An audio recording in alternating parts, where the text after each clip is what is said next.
Hello guys, so gusto ko lang mag-share sa inyo about nga pala dun sa chosen one na yun. Tsaka sa mga light workers, star seeds. So kung light worker ka guys, hindi ka magpo-posting ng negative about sa mga mangyayari, ganito, ganyan. Kasi kung light worker ka, gagawin mong liwanag lahat yan. Ayun yung ibig sabihin nun. Sabi nga diba, ikaw ang magiging liwanag dito sa mundong ibabaw, kagaya ng ginagawa ni Jesus Christ, diba? Ano siya, nagbibigay ng liwanag, parang nagbibigay siya ng kaliwanagan para sa lahat. So yun yung ibig sabihin nun guys. Halimbawa, nagkaroon ka ng pangitaan na parang masama, pero gagawin mo siyang positive para hindi siya mangyari. Ganun yun guys.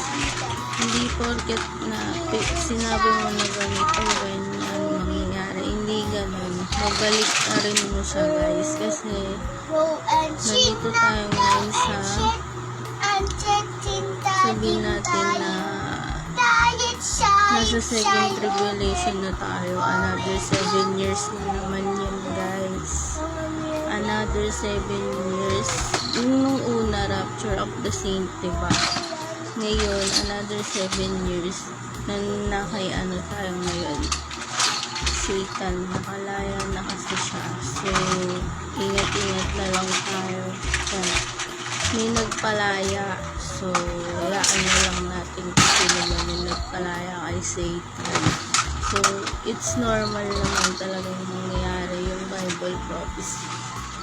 Nangyari na talaga siya guys. Nangyayari na talaga siya ngayon. Kaya keep praying guys. Manalig kayo sa totoong Diyos. Yun lang yung sinasabi ko sa inyo. Manalig kayo sa totoong Diyos. Kay Jesus Christ lang. Wala nang iba.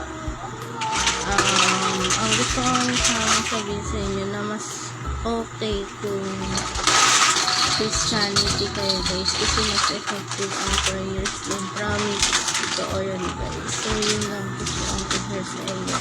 So sa mga gustong maging chosen one, sa mga nagpapangay tayo ng masama guys, please gawin yung positivities lahat. Huwag kayong magpo-post ng negative. Ayun lang yun guys, para hindi siya mangyari. So yun lang, sending good vibes lang tayo guys. Bye.